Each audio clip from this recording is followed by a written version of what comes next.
سلام رفقا، حالتون چطوره؟ امیدوارم خوب باشه. خب امروز میخوام طلای 18 یار یعنی طلای ایران رو تحلیل کنم. طلای ایران تایم فریم بریم تایم فریم هفتگی رو چک کنیم. یه خط رمد سعودی داره که از اون بلند شده، اومده اینجا یه دابل تاپ درست کرده، اومده یه کف زده، یه سقف زده، یه کف، دوباره رفته بالا، دوباره از اینجا ریزش کرده. اولین جایی که شروع کرده بلند شده از اینجا بوده، بلند شده خورده به مقاومت 19 میلیون. ببین تو تایم روزانه، ببین اینجا بلند شده، یه دور اینجا درگیر بوده، دوباره بلند شده اینجا درگیر بوده، دوباره بلند شده اینجا درگیر بوده. جایی که درگیر بوده شکسته و رفته رو به بالا. خب یه باکس رو درست کنیم. باکس رو میبینید شکست این باکس رو به بالا. سب کن، کلا در گذشتم در این باکس بوده، یه بار برخورد به باکس، برخورد به سقف باکس ریزش کرده، یه بار برخورد، دو بار برخورد، برخورد سومی شکسته. انتظار داریم وقتی که این باکس شکسته بشه رو به بالا بیاد تا 20 میلیون 859 هزار رو یه دور تست کنه.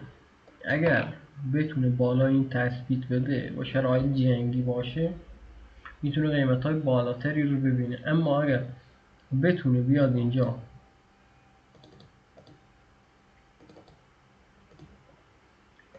اینجا فیک کنه، به سقف کف پایینتری بزنه، شرایط دنیا بهتر باشه، این طلا میتونه بریزه بیاد پایین، یه دور دوباره کف باکسش رو که 15 میلیون تست کنه. اگه شرایط خیلی بهتر بود میتونه حتی بیاد پایین تر تا 13 میلیون، تا اینجا رو یه دور تست کنه. میتونه تا اینجا رو بیاد یه دور تست کنه. اینجا 14 تا 13 میلیون.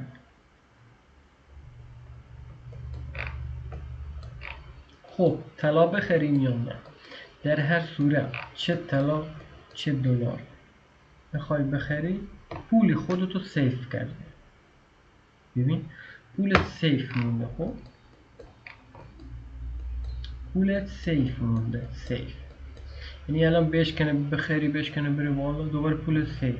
تو طلا رو نمیخری که سود کنی، طلا رو میخری که ارزش پولت نیاد پایین. متوجه کی چی میگم؟ بس الان بخریش دوباره طلا بیاد پایین، اقتصاد بهتر بشه، تو طلا تو داری، طلا فیزیکی بخری، طلا تو داری. خب از این سایت مایتوم اصلا نخر، فقط طلای فیزیکی که نقص چمندگی بالای داره، راحت میتونه نقد بشه. اگرم قیمت طلا بیاد پایین اقتصادم بهتر شده، تو ارزش پولت حفظ شده. اگر ریالم بی ارزشتر بشه دوباره ارزش پولت حفظ شده. اگرم ریال ارزشش بره بالاتر طلا میاد پایین، طلا هم که بیاد پایین دوباره ارزش پولت حفظ شده. در هر صورت ارزش پولتو داری. این طلای داخلی بود. طلای داخلی بستگی بیشتر به جنگ داره، جنگ و اینا، ولی احتمال اینکه بره بالا خیلی هست. صبر کنید جلوتر که بریم سهام های شرکت های آمریکایی رو بهتون نشون بدم. یه ریزش شارپ میکردن. بریم طلای جهانی رو تحلیل کنیم. خب این هم از طلای جهانی. در گذشته یه دور کف 3900 تست شده، دوباره رفتیم به بالا. ببین یه سقف بالاتر، کف پایینتر، سقف پایینتر، دوباره با شکستش اومدیم پایین. یه دور تست شدیم رفتیم بالا، دوباره یه دور تست شدیم رفتیم بالا، دوباره یه دور تست شدیم رفتیم بالا، دوباره یه دور تست شدیم یه دور رفتیم بالا. این ناحیه‌ای که براتون میکشه، این ناحیه به شدت مهمه. باکس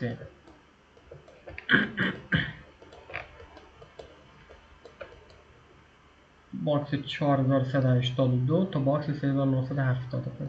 این باکس رو شکسته رو بالا. اولین جایی که میتونه درگیر باشه 4426 که اینجا یه مقاومت سفته. اگر بتونه اینو بشکنه رو به بالا، دیگه تا اینجا چیزی نداره، میتونه تا اینجا هم بره. میتونه بره تا اینجا بشکنه، اینجا رو بازی کنه، دوباره بره بالا. چین داره طلا میخره، شرکت تتر داره طلا میخره، اکثر جاها دنیا دارن طلا میخرن، کلا دارن طلای خودشون رو بیشتر میکنن. امکان اینکه جنگ جهانی رخ بده خیلی زیاده. ولی حالا شاید تحلیل من غلط اصاب داره، ولی امکانش خیلی هست.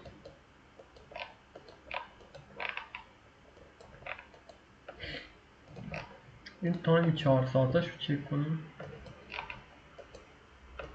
4 ساعته اومده اینجا یه سقف زده، اینجا میشه یه کف، یه سقف، یه کف. شکست اینجا رو میتونی پوزیشن لانگش رو بگیری، اما میتونی تو تایم فریم ها پایین تر هم چک کنی. سقف، کف، سقف، شکست اینجا رو میتونی شورت کنی.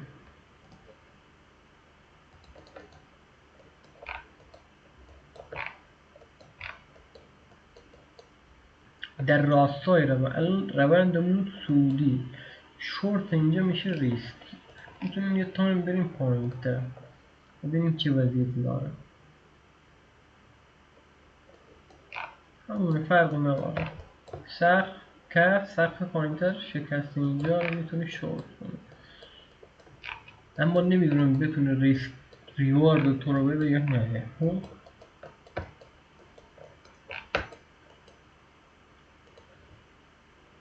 یه تحلیل من اینه، گلدن که کلن گل سعودی، ماهانه سعودی، هفتگی سعودی، گل توی باکس رنج گیر کرده بوده. طلای جهانی که میشه گفت از زمانی که توی این باکس اومده تا روزی که شکسته 47 روز بوده. باکس قبلیش هم چک کنیم ببینیم چند روزه.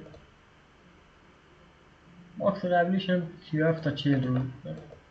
پس انتظار این که دوباره یک کف بالاتر بسازه، میتونه با شکستش لانگشو بگیره. گلد جهانی واسه طلای ایران هم که بهتون گفتم میتونی طلای فیزیکی بخری، در هر صورت ارزش پولت از دست نمیده، ارزش پولت حفظ میشه. خب حالا بریم سراغ تحلیل دلار. تو باکسمون داره رنج میزنه، شکست این باکس میتونه اینو بیاره تا کف این باکس. کف این باکس میشه 170. از اونجا که یهو سیخ شده دوباره برگشته به بالا 153,000. اینجا واسه من تو ناحیه روزانه خیلی مهمه، میتونه اینو بریزه تا اینجا. خب اون موقعی که جنگ بود یادتونه، اینم که لود نمیکنه. بیایم تایم رو اینجا رو میبینید چقدر 18% ریخته. اینجا رو میبینید چقدر 16% ریخته. الان همون الگو رو تشکیل داد. ببینید یه دور میریزه، یکم میره بالا، گو، یکم میریزه، یکم میره بالا، یکم میره بالا، گو. الان ببینید الان اینجا احتمالاً یه بالا کوچیک داره، یه 10-15% به راحتی میتونه بریزه. حالا بگیریم اینو 15% بگیریم تا تقریبا تا همون 153 تومن میتونه راحت بیاد. الگوش هم تشکیل داده، به همین راحتی میتونه بیاد. البته این ریزش مال جنگ بوده. وقتی جنگ شده 15-20% ریختیم، یه بار، دو بار، هر دو بارش هم ریختیم. الان هم در نهایت نزدیکا جنگیم، احتمالش زیاده دوباره بریزیم. الان هم ببینید خب طلا سعودی شده، نفت سعودی شده، سهام های کل دنیا دارن میریزن، سهام اپل، گوگل، تسلا. این نشونه چی رو داره بهتون میده؟ وقتی در فضاهای ریسکی پول خارج می شود و در فضاهای سیف وارد می شود، نشانه چیست؟ یکم با تو فکر کنید. نشانه چی؟ نشانه جنگ. بریم سهام ها رو بهتون نشون بدم. آقا به این نتیجه رسیدیم که اینترنت ما CQ's انترکال کرده ببینید نفت سعودی، طلای جهانی سعودی، طلای داخلی سعودی، دلار سعودیه. بیت کوین که بازار ریسکی ریزشی، سهام‌های اپل، انویدیا، SPX 500، نزدک، اینا همشون اکثریت یک کندل قرمز زدن. سهام اپل پول ازش خارج شده. پول کجا اومده؟ اومده توی طلا، اومده توی دلار، اومده توی نفت. وقتی نفت بره بالا علامت چی؟ علامت جنگی. وقتی بیاد پایین علامت چی؟ علامت صلحه. یا میتونیم بگیم جنگی نیست در کار. امیدوارم از این ویدیو یه دید نسبی گرفته باشین. خب و حواستون باشه پول نقدم همراه خودتون داشته باشین. احتمال اینکه اینترنت قطع بشه زیاده، خیلی هم زیاده. پوزیشن TRX هم فعال شده، BNB هم فعال شده. توی تحلیل صبح بهتون گفتم اگه میخواد هر روز تحلیل بیت کوین و آلت کوین ها مهم و رشد رو ببینی، حتما سابسکرایب کن، لایک، کامنت، یادت نره. شب روزت خوش.